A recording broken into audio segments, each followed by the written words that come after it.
Thank you for tuning in to the GSMC Basketball Podcast presented by the GSMC Sports Network. I'm your host, Nelson, here on this Tuesday afternoon. And today is opening night. Today is the day that the NBA season is going to start. I'm very excited for this season. I know it doesn't sound like I'm very excited, but I'm just incredibly tired as well. So, excuse me for that. And we're going to go right ahead and get into this segment. So, again, since today is opening night, we're obviously going to focus on the games happening opening night. And we're going to look at the betting odds, and in particular the betting odds between the Timberwolves against the Lakers, and which team has the best chance of... which team, according to the odds, has the best chance of winning this game. And then in the second segment, we are going to be talking about some bold predictions for this season. Now, these aren't, not all of them are my predictions, but, you know, there are a couple of bold predictions that I do have on there. And there are other ones that I would like to share and get all of your thoughts on as well. And then in the third segment, we're going to look at the finals odds. So the teams and which teams have the best chance of making the finals, and who would end up winning in that finals. Now, according to certain sites that I have listed right over here. So that's what we're going to do in the third segment. Then in the fourth segment, I saw an article saying that Bronny is according to some bettors, is a potential dark horse in winning Rookie of the Year, which I don't really see that happening. But again, we're just going to go ahead and talk about that in the fourth segment and give my thoughts. Now, we also have a special fifth segment at the end of the fourth segment, so be sure to stay tuned for that if you guys are interested. And before I begin, I'd like to remind everybody that we love to hear what you guys have to say during the show, whether you guys have a hot take, whether you guys have a burning question, or if you just have anything that you're dying to share, we're all ears. And if you really want your comment or question to get noticed, then I recommend using Super Chat. You just click on the $ below the chat box, and you can send in your comments and or donations that way. They both really help the show. And if Super Chat's not really your thing, that's okay. You can always use the link displayed below the ticker on every single show segment, gsmcpodcast.net, and you can send in your comments and or donations that way. But let's go right ahead and get into the betting odds for tonight's game. And like I said before, we're going to focus on the Lakers matchup against the Timberwolves because obviously I feel like that's going to be the matchup that a lot of people are going to want to see. LeBron James, I mean, obviously everybody wants to see LeBron. And I'm not saying that the Boston Celtics matchup against the Knicks isn't going to have people watching, but still, I feel like in the end, the Lakers are going to get much more attention in their opening night as opposed to whatever the result of the Knicks and the Celtics game is. Excuse me.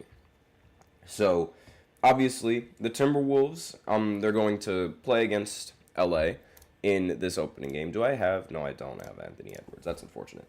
Now, Minnesota, they made it far into the postseason last year, I'm sure as all of you guys know, but they couldn't get past that final mountain, which was Luka Doncic, and make it all the way to the finals. Now, the Timberwolves, they finished third in the Northwest Division and in the Western Conference, and they were 26-15 on the road last season. Now, the Lakers, they were 7th in the West, and they were also 3rd, but in the Pacific Division, and they were 28-14 on their home court. So, the Lakers have also ruled out Jared Vanderbilt with a foot injury, Christian Wood with a knee injury, and Christian Koloko, who is under some reconditioning. Now, Minnesota is going to begin their year with a clean injury report, and that's sort of important to understand because it's like, while the Lakers could potentially end up getting a little bit better as the season progresses when they acquire Christian Wood, Jared Vanderbilt. I'm not saying that Jared Vanderbilt and Christian Wood are obvious and clear-cut game changers, but depending on how they play on every given night, then they could be. But again, those players tend to be a little bit more inconsistent than you would like. And But with Minnesota, they already have everybody healthy. So wherever they're at is probably where they're going to stay at, assuming Anthony Edwards doesn't just go off for like 32 points or averages 32 points in the season. Like, that's not to mention Julius Randle, who I think is more or less um more or less like a lesser version than Karl Anthony Towns, honestly. Like, the trade between those two teams was rather confusing, especially on the Timberwolves side, because again, like Karl Anthony Towns, he's been there since the beginning, and yeah, it's really just like a little bit of an odd trade. Now, let's go ahead and look at the betting odds that we have now. So, the over and under for total points scored is 220.5 points, and down 4 points from the opener. And before making any Timberwolves and Lakers picks, you'd probably want to see some predictions from the computer model from Sportsline. So the Sportsline projection model simulates that every NBA game 10,000 times, and has returned well over $10,000 in betting profit for $100 players on its top-rated NBA picks over the past 6 seasons. And the model ended in the 2023-2024 season on a 94-61 roll on all top-rated NBA picks, returning more than $2,800 in the process. Excuse me. Now, anybody that follows sports books and on betting apps, they see huge returns most of the time. So the model has set its sights on the Timberwolves versus the Lakers. And here are the results and the betting lines. So Timberwolves versus Lakers and their spread. So Minnesota's expected to win by about over 2 points. They are a minus 1.5 favorite. So they expect the game to be close. Now, the Timberwolves versus the Lakers over and under is going to be 220.5 points, excuse me. The money line for the Timberwolves versus the Lakers, Minnesota is expected to have a minus 115 chance of winning the game. And then the Lakers, they're expected to have a minus 104 chance of winning the game. Now, Timberwolves have also won 32 of their last 47 away games. So that's 17 plus units on their money line. And the Lakers have won 25 of their last 39 games, which is resulting to 20 plus units on the money line. Timberwolves versus Lakers picks. Let me just go ahead and open up the app real quick just to see exactly where the odds are and what the model exactly picks. Let me just go ahead. So, according to the model, they project that the Timberwolves are going to end up winning this game, and that the spread hit on nearly 60% of its simulations. So that's a little thing. That's a thing that you guys should know. And 60% on the simulations, according to the app, the Sportsline app, the game is going to cover the spread. So if you guys want to bet on the spread, then you should take that into account. Now, going over why the Timberwolves can cover, helping lead the offense is a shooting guard named Anthony Edwards, obviously. And he's averaged 25 points per game in 79 games, including 78 starts. And he also averaged 5 rebounds along with 5 assists as well. And not only that, they also expect Julius Randle is going to be a pretty significant impact for the team in this opening game. And that's why they feel like the Timberwolves are going to end up covering the spread. But a reason why the Lakers could cover the spread is because LeBron James. That's really the big reason. LeBron and Anthony Davis, the two players that are most likely going to help cover that spread. Now, how to make these picks, what you should be thinking of. So just visit Sportsline now, and you could see which side of the Lakers-Timberwolves spread you need to jump on, all from the model that was on a 94-61 roll on top-rated NBA picks in the last season. But again, they predicted that the Timberwolves are going to end up covering the spread. And I wouldn't really be surprised at that. While I don't think the Timberwolves improved their roster, I also know that the Lakers did not improve their roster at all. Like, the Timberwolves, they may have gotten a little bit worse, but I don't think it's still enough to beat the I don't think it's enough. Excuse me, I messed that up. So they improved on their roster. Like, they did not improve on their roster, excuse me. But in the end, I still think the roster that they have is enough to win in this game against the Lakers. And in between the Knicks and the Celtics, I think the Celtics are easy favorites, especially since they're playing at home. And really, the big thing, like, the one thing that I know is going to be, I wouldn't bet on this game just because I have no idea exactly what would happen. But it's been ruled that the 76ers, right, they are not going to play Paul George or Joel Embiid in opening night. And they match up against the Bucks. This game's not happening today. This game's happening tomorrow. So the fact that 76ers, they aren't starting their two best players, I really don't feel confident in picking the 76ers to win, despite the fact that they're playing at home.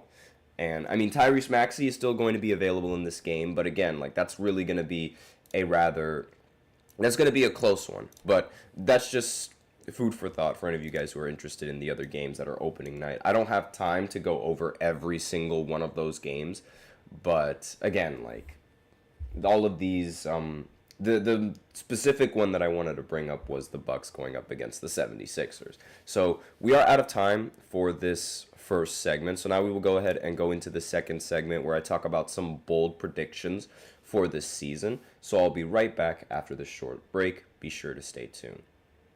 I feel like I'm losing my mind. Is everybody in the world blind? Please, Lord, give me a sign, a sign. I feel like I'm losing my mind. Is everybody in the world blind? Please, Lord, give me a sign, a sign.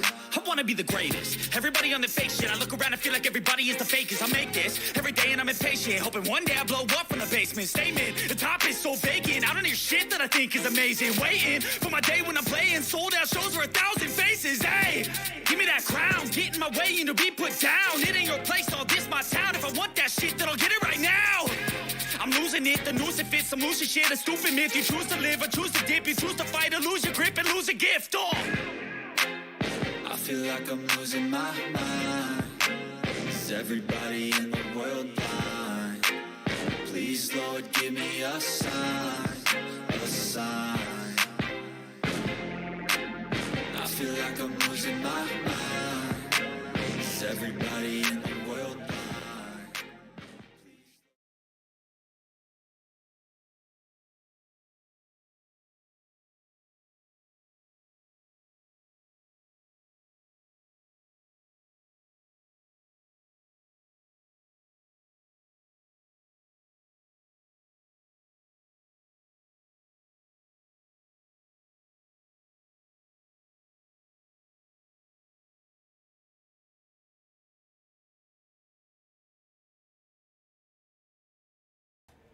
And we are back with the second segment of the GSMC Basketball Podcast presented by the GSMC Sports Network.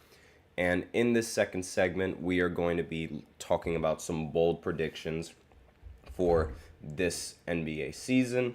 So let me just go ahead and get the list pulled up right now. Before I begin, I'd like to remind everybody that we love to hear what you guys have to say during the show, whether you guys have a hot take, whether you guys have a burning question, whether you guys have something that you've been dying to share, we are all ears. And if you really want your comment or question to get noticed, then I recommend using Super Chat. So just click on the $sign below the chat box and you can send in your comments and or donations that way. They really help the show. And if Super Chat's not really your thing, then you could always use the link displayed below the ticker, gsmcpodcast.net, and you could send in your comments that way. Really helps the show. It makes it much more interactive between myself and you guys. So let's go ahead and get into these predictions. Now, again, like I said, some of these predictions are mine. Some of these predictions are not mine. And I'm just going to go ahead and talk about every single one of them. I'll tell you which ones are mine. So, first one. Now, this one they're going to all be bold takes. So, like, you don't necessarily have to agree with them, but I'll give my reasoning for why they make sense. Now, the Knicks are going to win the championship. Yes. That is the first bold take that we've got. So, anonymous GMs, bettors, and analysts have already expected that the Celtics are going to end up going back-to-back and repeat as champions. And that title deserves respect. Yes, they definitely are a very solid team, and the possibility of them repeating, it could happen. Like, I'm not saying that it couldn't happen. However, I will say that the NBA has not had a repeat champion since the 2018 Golden State Warriors. So, with that being said, I don't expect the Celtics, like, the odds of the Celtics being able to do this and repeat are, like, they're high, because bettors are just being, I think bettors are honestly just lazy and expecting the Celtics to do it again. But given the fact that the last repeat was the Golden State Warriors, when they had Stephen Curry, Kevin Durant, Klay Thompson, and Draymond Green, a team that was just too good to fail, I don't really think the Celtics should be clear-cut favorites, or as clear-cut as a lot of people are making them out to be. Like, yes, they definitely deserve to be the favorites when you're talking about NBA championship team, but clear-cut, it shouldn't really be all that clear-cut. I think that the Knicks, given the additions to their roster, and given the change in their roster, and OG Anunoby being a defensive talent, along with the rest of the talented players that the team has, I could see them repeating. Now, the only two bugaboos that I really have for the Knicks, actually 3 bugaboos that I have for the Knicks, are Mikal Bridges' jump shot, Karl Anthony Towns in the postseason, and the fact that they're the Knicks. So I'll break all 3 of those down. Mikal Bridges, as you know, he changed his jump shot, and it looks hideous. There's no other way to put it other than it looks hideous. He has some sort of hitch to his jump shot now, and it's nowhere near as smooth as what it was in Brooklyn. And there are thoughts saying that Mikal Bridges, like, he did this essentially to compensate for the fact that he has a much longer wingspan, and he grew a couple inches. And that I understand. But still, it's like I don't know. If it ain't broke, don't fix it. And it's looking really broke right now. And next, Karl Anthony Towns. Now, Karl Anthony Towns is probably one of the worst playoff performers I've ever seen in the NBA, especially currently now. Aside from James Harden, Karl Anthony Towns, is just bad in the postseason. There are times where he completely disappears. There are times where he's just not a factor in the postseason. I don't know what it is, but it's like he's just not that good. And in the postseason, so he could be a huge detriment to the team, especially considering how he provides not much on the defensive end of the ball.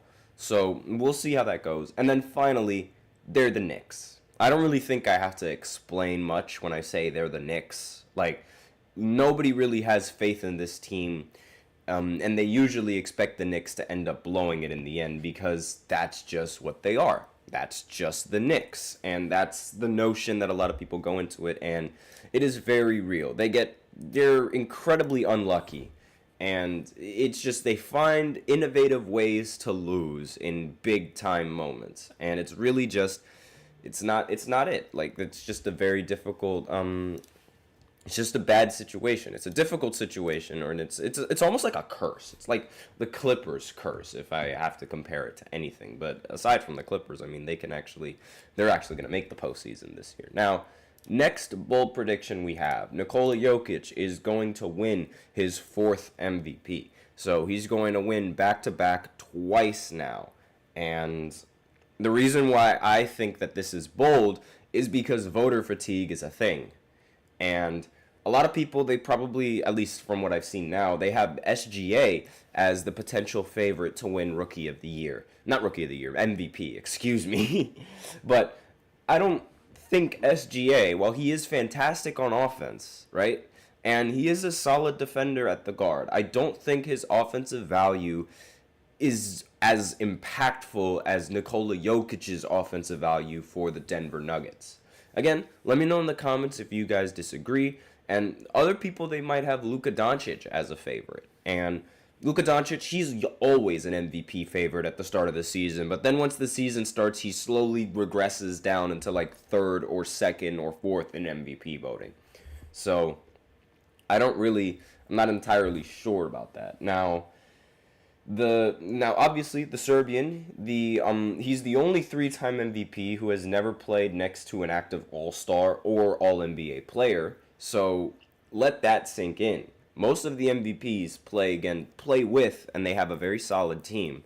And they usually, because, being an MVP, you have to be the top seeded team.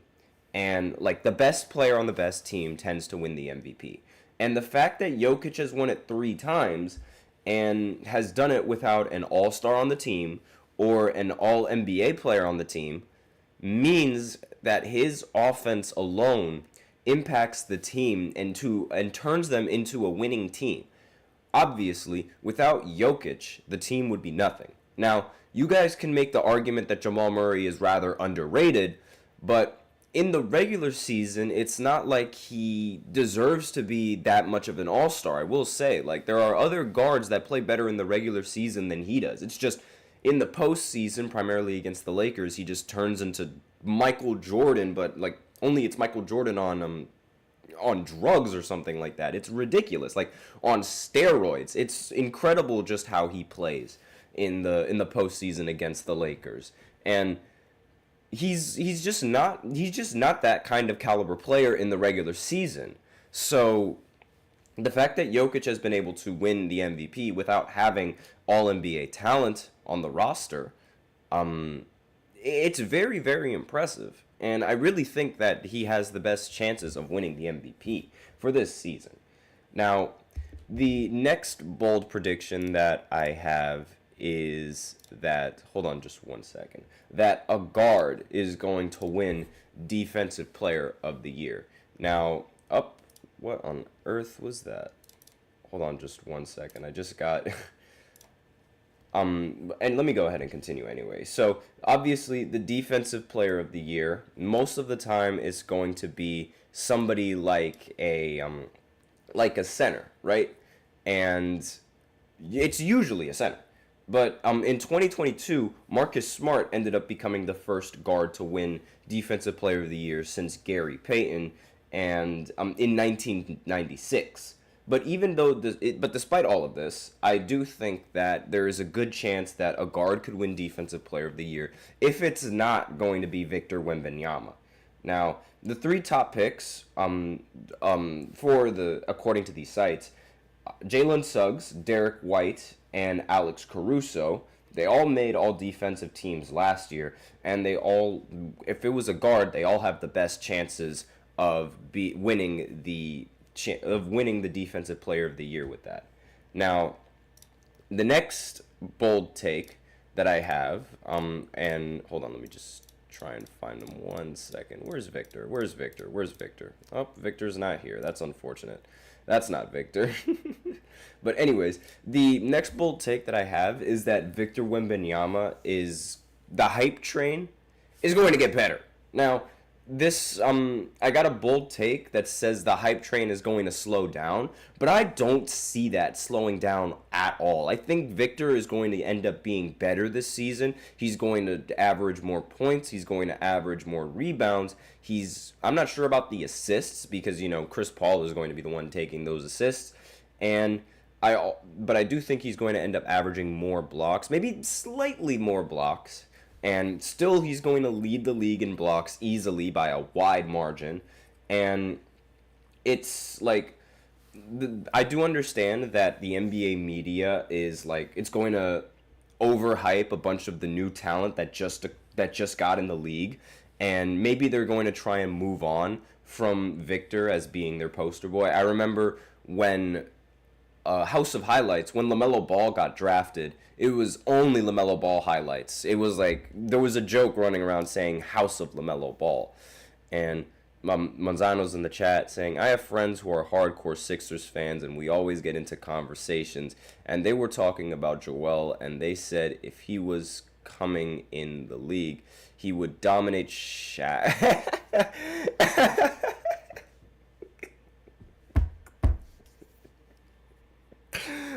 I'm sorry. I'm sorry. But for those of you guys on the audio section, apparently Manzano's talking about his friends believing that Joel would dominate Shaquille O'Neal, Mutombo, and Yao Ming. And I just gotta say, no. Like, my laughter is just... that's an absolutely egregious take. And that sounds like the most 76ers fan kind of take in the entire world. Like... that's a bold statement. I will give it that. But honestly, like, this, no. Shaq is going to abuse Joel Embiid like a rag doll, and Joel Embiid is he's gonna try flopping, and he's gonna do all of this stuff. Shaq is just gonna be like, barbecue chicken alert, every single time in the paint. It's like, no, that's not happening. They're ridiculous. That take is ridiculous. That take should be discarded. And you should tell them that. Like, they're absolutely ridiculous for even thinking that. Now, back on the Wemby hype train, I honestly feel like, this hype train is only going to get better because Victor captivates a lot of fans. He's literally like a My Player if you guys play 2K. And everybody likes watching... It depends on how overpowered something is. Because, like, the Warriors, nobody liked watching them because they were just absolutely ridiculous. And nobody liked them. But aside from that, they were a solid team to watch. It's really interesting watching overpowered systems and things that make the game look like a game within the game, if that makes sense. Now, the next bold take is that the Pelicans are going to be a top 4 seed in the Western Conference. Now, I do somewhat see this happening. This wasn't my bold take, but I do see it happening, and I'll explain why. So, the standings included the Timberwolves, the Clippers, and the Phoenix Suns in these top standings. Now, the way I see this, at least 2 teams that aren't the Thunder, Nuggets, or the Timberwolves. Actually, no. At least 2 teams in the top 5 aren't going to make it into the top 5 this season. Now, I don't think the Timberwolves are going to have the same success as they did last season. I don't think they're going to be the 3rd seed. And I don't think the Clippers are even going to make the playoffs. Assuming that Kawhi Leonard doesn't... I don't know when Kawhi Leonard is going to come back, but I do expect the Clippers to bottom out without Kawhi Leonard.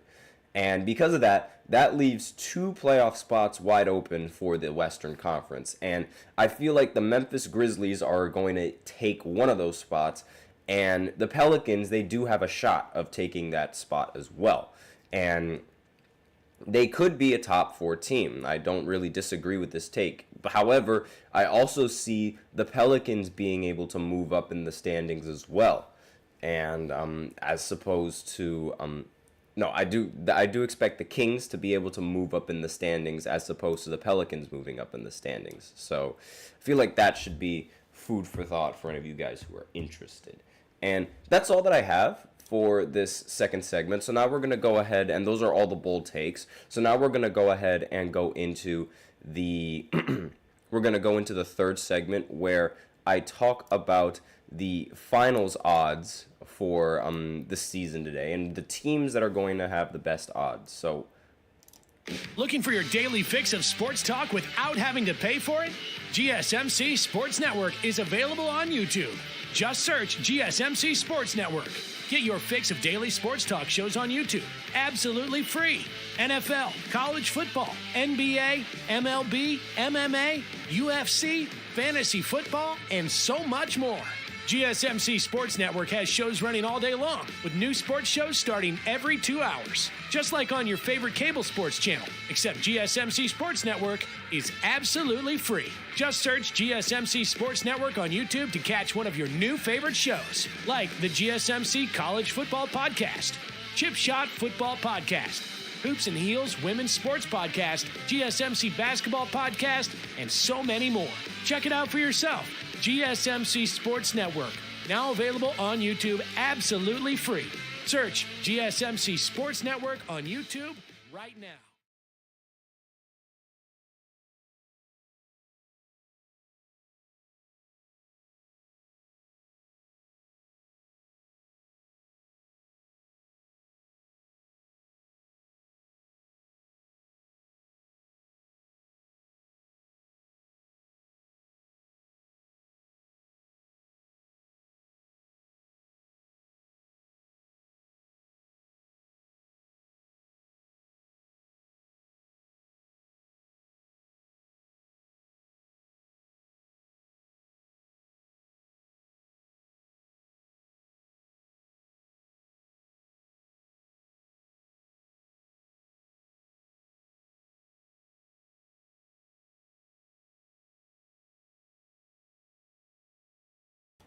And we are back with the third segment of the GSMC Basketball Podcast presented by the GSMC Sports Network. I'm sorry for that longer than usual wait. I was having some technical difficulties with my streaming service, and it literally logged me out for whatever reason. It does not make any sense why it logged me out, because I was using it. So why was I logged out when I was using the streaming service? It does not make any sense, but it's whatever. I'm back, thank the Lord, and let's go ahead and continue. So now we're gonna go ahead and talk about the finals odds and exactly which teams are the favorites to make it in the finals, right?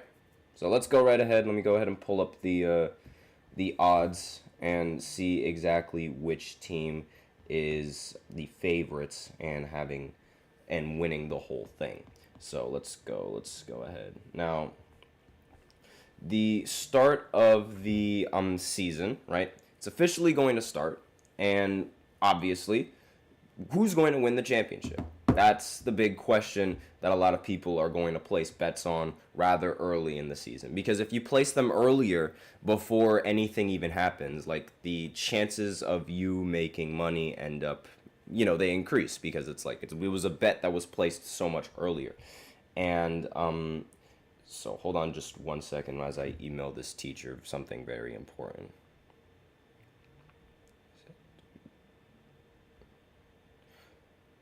All right, there we go. All right, now let's go ahead and continue. I apologize for that delay. Now, the Celtics, obviously, they're currently the betting odd favorites as they lock in a chance to repeat in the Eastern Conference.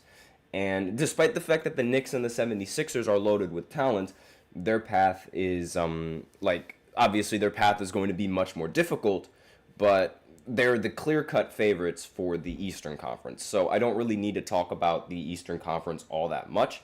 But the Western Conference is much more of a hassle, because it's like there's so many teams that could end up making it, and there's so many teams that could prevail and end up winning in the finals, and it's really just like a huge problem. Now, the Thunder, they're actually, according to FanDuel here, they're the favorites in winning the entire Western Conference. They have a plus 650 percent chance. Well, not a percentage chance, honestly, but they have a plus 650 odds in making it all the way to the finals. So if you are doing a bet, then, and if you really want to secure that bet, the Thunder, according to the betting odds, they do have the best chance. Now, I just don't see that happening. I feel like they just need a little bit more experience under their belt. And, hold on just 1 second. All right, so now the obviously, like, the reason why the Thunder are heavy favorites in the making the finals is because SGA is also a heavy favorite to win the MVP. But again, I don't really feel like the team, like, while I do understand that it is a solid team and they're probably the best team in the Western Conference, I think their lack of postseason experience is going to be the downfall for them, because there are so many other teams that are incredibly solid, but they also have more experience in the postseason.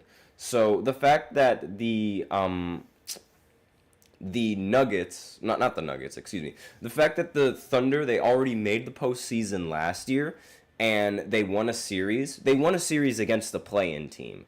And I'm sorry to say this, but it's like, that's not enough experience in the postseason to learn how to handle that kind of pressure.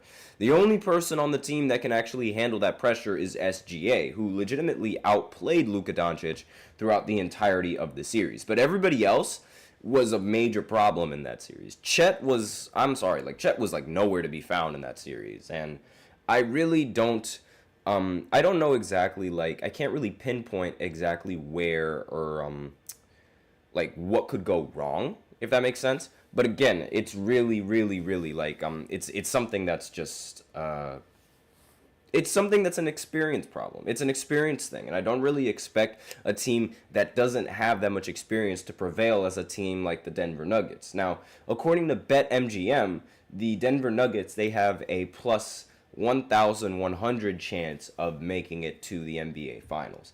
And I think it's a little bit premature completely writing the Nuggets off like this. They did lose KCP in the offseason as one of their best three-point shooters. However, they do think that Christian Braun is a solid, impactful player. Not to mention the acquisition of Russell Westbrook. Now, I don't think that Russell Westbrook is going to be like a huge game changer, but still, they are a very the team as a whole. When you have Jokic on the team, I really think that anything can be possible. And they were close to making it to the Western Conference Finals until they ended up blowing it at the very end. And I don't know. I don't think that I just don't really see the Thunder being able to prevail over a team like the Denver Nuggets. But that's just me. Now, next team on this list, the Milwaukee Bucks. They have a 1,600 betting odds to to end up making it all the way to the finals. And while I do trust in Giannis Antetokounmpo, it has been since 2021 since they made the finals. And I will say that injuries have been a little bit of a problem. Not to mention this new coaching staff is also most likely going to be a little bit of a problem. So I can't really put my finger on whether or not I trust the Milwaukee Bucks or whether I don't. Like, I really have faith in Giannis, and I really think that Giannis is a fantastic player. Aside from Jokic, he's the best player in the entire NBA. And it's really, really difficult not picking him to prevail in the Eastern Conference. It's just now the Eastern Conference is so top heavy, and the team has been throughout every single postseason. They've really had to deal with injuries, and not entirely sure how well Dame is going to produce with the Bucks this season. So it still remains to be seen. But that's all that I really have for this third segment. So now we're going to go ahead and go into this fourth segment, talking about Bronny and his chances of winning Rookie of the Year according to these betting sites. So we're going to go ahead and talk about that right after this short break. For the best and latest podcasts available anywhere, go to the podcast app on your cell phone and type in GSMC to access free content-rich podcasts on health and wellness, book reviews, sports, entertainment, relationships, social media, movies, technology, finance, and even weird news. Subscribe and download the GSMC Podcast Network's family of shows, available everywhere podcasts are found.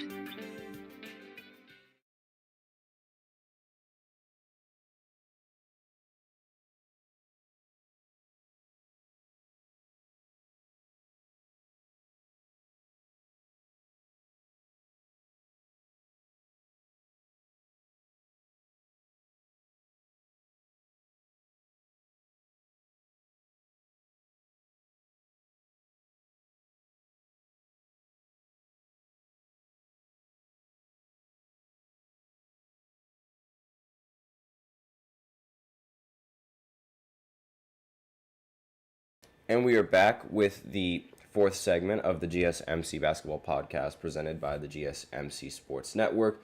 And in this fourth segment, we are going to be talking about Bronny James and the possibilities of him winning Rookie of the Year. It's a long shot, I'm well aware of that, but according to this article from ESPN, there are some people who are faithful that he could be a dark horse candidate to win the Rookie of the Year, which again, I think is rather shocking. Now, he literally just came off of his career-high 17-point game, and now they're already like, oh, he could be it. And I'm just like, really? Like, one game, and that immediately decides, okay, he's not going to be a bust? I don't think so. And it's like, let's go ahead. Now, surprising betting interest on Los Angeles Lakers rookie Bronny began before the NBA draft, and it's continued into the regular season, even surpassing the action of his dad, LeBron. So more bets have been placed on Bronny to win Rookie of the Year than any other player at multiple major U.S. sports books. FanDuel reported Tuesday that 20% of the money that had been bet on its odds to win Rookie of the Year was on Bronny, and the most of any player. So his odds to win the award range from 250 to 1 to as long as 250 to 1 or as long as 1,000 to 1 in sports books. So Zach Edey, he is another player that enters into this season as the consensus betting favorite to win Rookie of the Year ahead of the Houston Rockets guard Reed Sheppard. So Reed Sheppard and Zach Edey right now are my two favorites, and those two players that I feel like have the best chances of winning Rookie of the Year.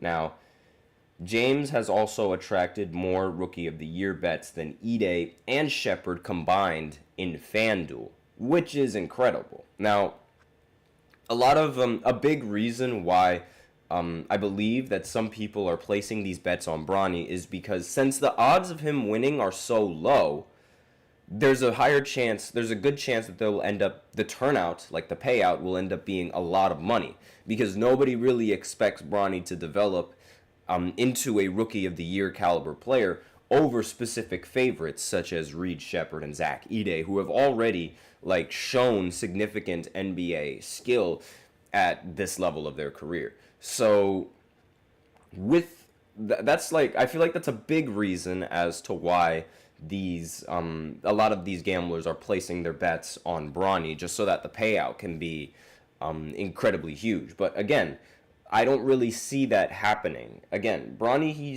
only came off of last season.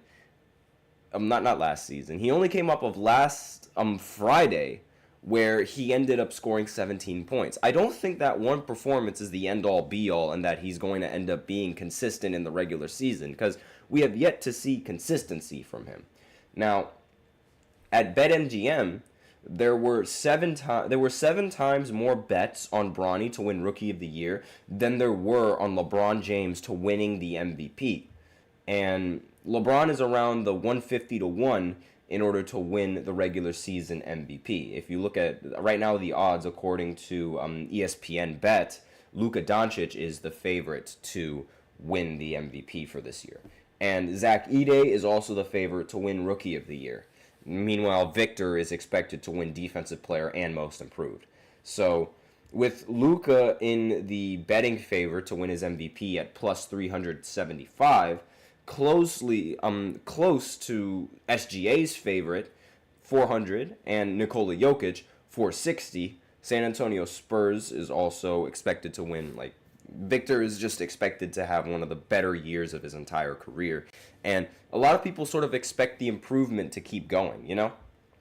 Now, the Lakers, they opened their season on Tuesday. They opened their season today and against the Timberwolves with J.J. Redick. And when J.J. Redick was asked on Monday by reporters, he was non-committal on whether or not Bronny and LeBron are going to play together in the opener. So I have no idea how exactly the rotation is going to work with LeBron and Bronny. I have no idea whether or not they're actually going to share the court. But FanDuel is offering 250 odds on Bronny's first NBA basket to come off of an assist from LeBron, which is pretty interesting to really think about. So those are the bets that I think you guys should place. Imagine if Bronny's first NBA basket is off of an assist from his father. That would be very interesting. But again, in terms of the betting odds themselves and whether or not you should bet on Bronny to win Rookie of the Year, I don't really think so. Like, maybe you can place, like, a tiny $5 bet on that outcome, but I really don't think that he should be considered a favorite. I don't think so at all. And I have a feeling that Reed Shepherd, with the team that he has, is going to end up producing enough. And I also think that Zach Edey is going to, with Ja Morant attracting so much attention under the basket, I don't really see teams like or any other rookie that is going to be able to have that much of a chance to win Rookie of the Year over those two favorites. But that's just me. Now, there's obviously, like, the wild chance that Bronny just out of nowhere performs out of his mind and ends up being a clear-cut favorite. Because the way I see it, if Bronny plays good, even for like a small stretch, a lot of people and a lot of fans are going to gravitate towards him. Like, that's just the kind of attention that I'm just scratching my foot, excuse me. That's just the kind of attention that a lot of these that Bronny tends to get. He's definitely, by far, the most popular second-round pick in the entire history of NBA basketball. When they're drafted, obviously, second-round picks, they can end up being popular as their career progresses. But on draft night, like the second they get drafted, they're usually never popular. But Bronny is by far the most popular low pick in NBA draft history. So, because of this is going to this could affect a lot of fans and the votings, and not necessarily, like, this could affect the impact of his game, if that makes sense. So it's like, how should I say this? Remember when House of Highlights, LaMelo Ball, he was killing it in his rookie year, right? Absolutely killing it, yes.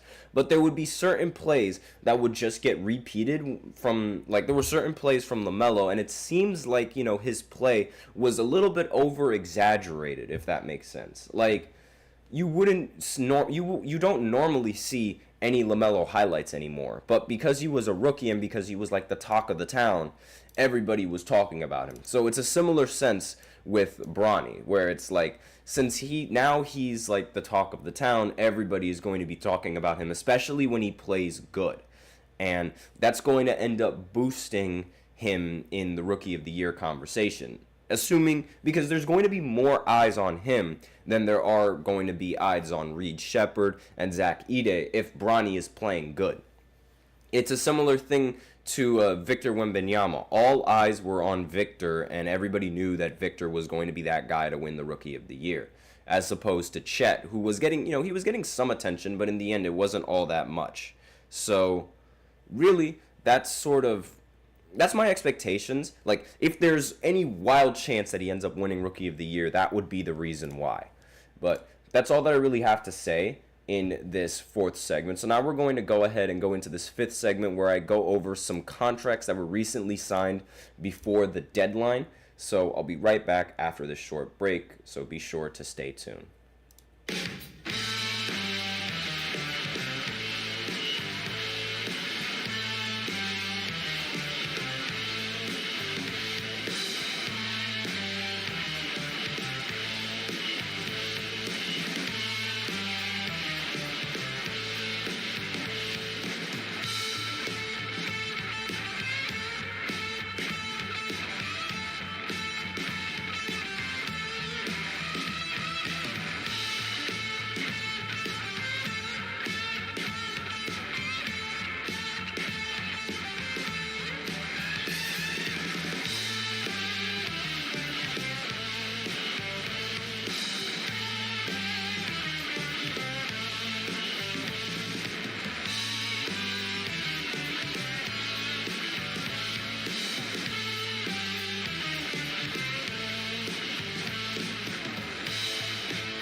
And we are back with the fifth and the final segment of the GSMC Basketball Podcast presented by the GSMC Sports Network. And in this final segment, we are going to be looking at the NBA contracts that were recently signed for, let me just go ahead and just make sure. Like, there was, I'm just going to go ahead and pull up this list, but there were, like, I want to say about 5 different players that ended up signing big contracts. Maybe at least 3. So, like, I'm just going to go ahead and go over those players right here. Now, let's go ahead. So, the first big contract that I remember seeing, Sengun ended up signing a 5-year, 185 million rookie scale extension for the Houston Rockets, according to NBA insider Bobby Marks of ESPN. Now, the deal also includes a player option for a 5th year and locks up one of the league's most intriguing young centers in Sengun. And he was only 22, and he just had his breakout season in 2023-2024, and he put up 21 points, 9 rebounds, and 5 assists, along with 1.2 steals while shooting 54%. He was a finalist for Most Improved Player until he ended up getting injured. And he's a big man who can do a little bit of everything, whether it's scoring in the paint, facilitating the offense, or even locking down opponents on defense. And there was obviously some question on whether or not the Rockets could move on from him or wait, or consider that they had held on to some cap flexibility for 2025, with Sengun's cap holding at 16.3 million. Delaying a new deal would have given them more room to sort of maneuver. Now, Sengun made it clear that he wanted to get a deal done, and Houston wasn't going to risk letting their rising star's price tag increase any further with another big season that's expected to be on the horizon. Now, along with Sengun, Jalen Green ended up signing a 3-year, $105 million extension. The Rockets are showing that they're committed to building around their young core, and it also suggests that Houston's front office isn't concerned about playing under the cap next summer. So instead, they're focused on developing the roster built to grow together, with Amen Thompson, Cam Whitmore, and Reed Shepherd all under contract through at least 2027. And in the span of 24 hours, Sengun became the latest NBA player to secure a rookie scale extension, along with other players like Jalen Johnson and Jalen Suggs. So more on those players in a little bit later. Corey Crispit agreed to a 4-year, $54 million contract extension with the Wizards. And let's see, the Washington announced the move without not on specifics in a press release as well. So Corey is someone who positively impacts their environment daily. He consistently shows up for the organization as both a player and a teammate, embodying the passion and professionalism they value. And he said in a statement that we are, the GM said in a statement that we are, let me just go ahead and look at it. We are excited that he has the opportunity to continue his growth and development in Washington. He's a relentless worker who has added to his game each season. We look forward to his further evolution in the coming years. Now, again, as I said, I was going to mention Jalen Johnson and Jalen Suggs. So the Magic, they extended Jalen Suggs to a 5-year, $150.5 million contract. And this deal was negotiated after holding a series of meetings in Orlando to finalize terms ahead of Monday's 6 p.m. Extension deadline. Now, Orlando announced the extension on Monday afternoon, but did not disclose their terms. So Suggs had his breakout season in his 3rd year, helping Orlando rank 3rd in defensive efficiency last season, and he became just the 3rd Magic player to make an NBA All-Defensive team, joining Dwight Howard and Horace Grant. And he's also improving on his 3-point shooting, shooting nearly 40% from 3, on average of 5 attempts, along with 12 points and 1 steal in 27 minutes. Now, another player that I mentioned before, Jalen Johnson, he also agreed to a $150 million contract extension with the Atlanta Hawks. Now, I know what you guys are thinking. How are these role players getting so much money? And I don't know. That's all I really have. Like, I don't really know why all these role players are getting all of these massive paychecks. I think this is just a crazy conspiracy. Not really this is my conspiracies. This is my thought process and why I think all of these players are getting as much money as they are. All of these role players. Now, I think this is secretly to mess with the Boston Celtics. Now, what do I mean by that? You notice how every single team that has signed these big role players, they're in the Eastern Conference, right? Aside from Sengun, who I genuinely think deserves that contract, the rest of these players are a little bit questionable on whether or not I think they should be making that much money, right? Now, the reason why I think that teams are signing them to this much, aside from the fact that they are expecting a lot of potential coming out of these players, is that the Celtics are going to be well above the second apron. So they're going to have to pay a lot of luxury tax for that. Not to mention the rest of the players on their roster. If they want to keep players like Derek White, if they want to keep Drew Holiday, if they want to keep Kristaps, all of those players are going to want to have more money.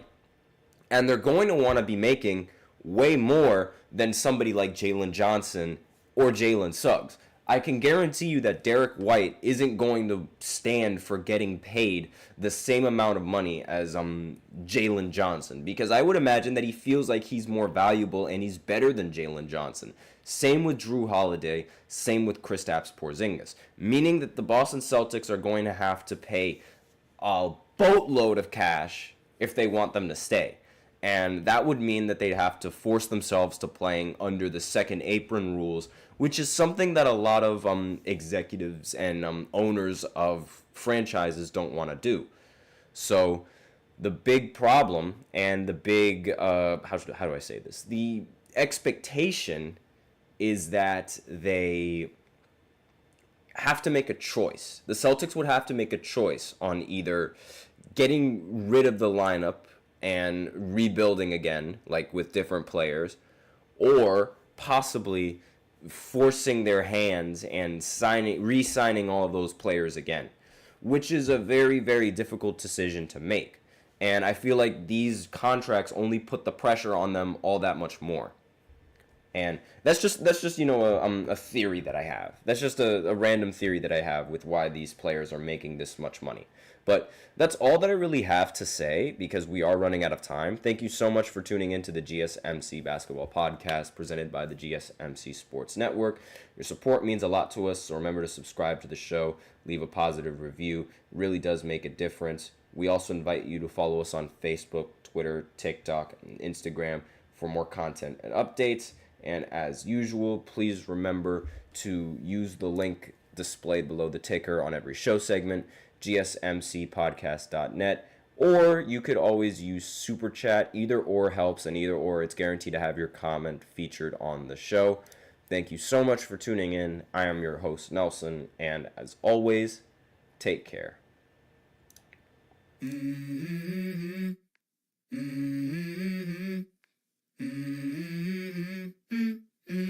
Let's go. I wake up to a little bit of drool on my pillow, feel like it's gonna be a bad day. Yeah, I'm tired of shit, and the coffee ain't hit yet, damn ain't that.